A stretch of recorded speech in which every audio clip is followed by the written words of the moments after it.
Okay, let's say you've looked over the problem, you've decided you're going to add, and you're not going to use mental math, you're going to use the algorithm.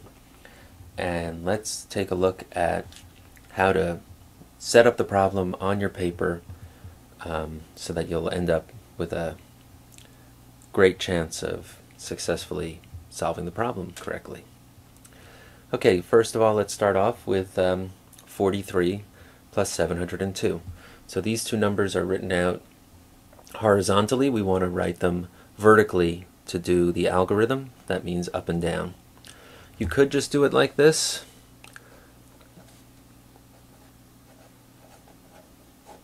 But a couple of things that aren't so good about that.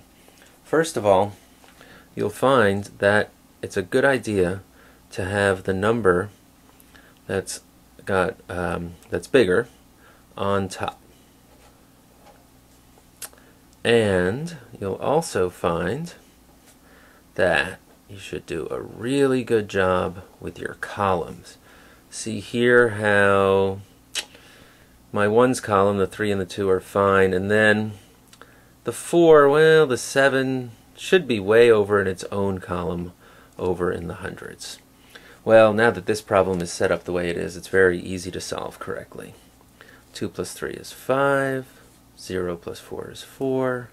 7, there's nothing there. And we're done. 702 plus 43 equals 745. Now, you could still do 43 plus 702, get the same answer. And let's remember that with addition, it's one of the operations that it doesn't matter what order for addition, it doesn't matter what order we add the different numbers together. In other words, that's kind of confusing. Let me say it another way. 43 plus 702 is going to be the same as 702 plus 43. Now, it doesn't work that way for all 4 operations. Let's just remember for now that with addition, we can put them in any order we want. So we're going to put them in the order that's going to be easiest for us to get the right answer. Okay, let's take a look at what to do when there's more than 2 numbers to add together. Now, the numbers that we add together have a special math name, and that word is addend. So you start off with add, and then you put ENDS. So they're addends. On this page there are 3 addends: 84, 9, and 67. I'm actually going to use this 84 right here. It's perfectly good. And I'm going to put the 67 under there, and the 9. And the rule is the plus sign is just next to the last addend, and that's where the answer line is. And then we're going to go ahead and add them together.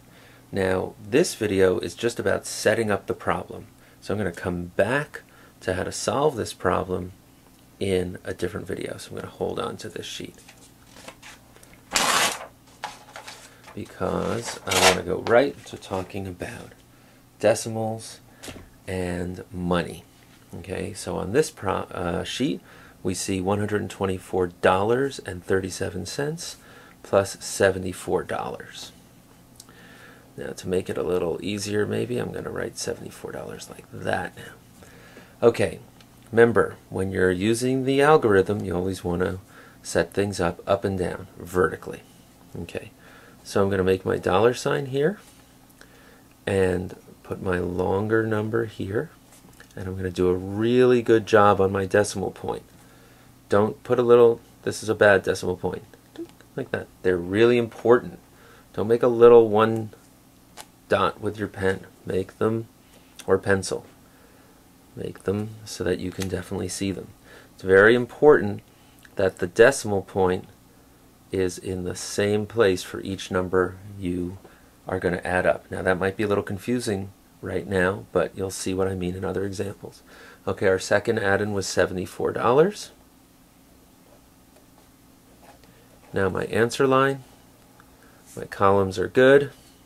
This will be an easy problem to solve using the algorithm, and we'll do that, like I said, in the other video. Okay, one more in this one. And that is a little bit more advanced, or maybe a lot of bit more advanced. And it's what to do when you have money with a mixture of in different formats. So let's say we have something like, ooh, I'll make it really hard. How about 79 cents looking like that, 43 cents looking like that, and then another add-in, how about $2.14. Okay, so remember, the decimal point is the key. Let's write out our biggest number on the top, $2.14 right here. Okay, now the 79 goes here. Notice I didn't write the 0. The convention is that the 0 doesn't travel with this 79. You know, if you put it there, it wouldn't change the problem at all. But the convention is that you don't do that. Now, 43 cents is a little trickier.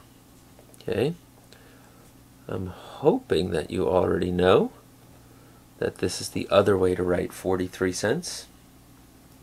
And if not, well, it makes me think I need to do a different video on that one that you can look at. Okay, now that I've changed it to a decimal though, I'll put it 0.43. Now, of course, the hardest one would be something like 5 cents, which equals 0.05. Very common for kids to think that it would be 0.5, but 0.5 is 0.50 is 50 cents. No, 5 cents is 0.05. So if we were also adding 5 cents, it would be like that. Okay, and then I would use the algorithm and add them up. So I'm admiring the way I have my decimal points all lined up like that. Okay, that wraps up this video. I'm Bob Rollins at Park Day School. If you have any questions or comments, you can email them to me at bob@parkdayschool.org. Thanks.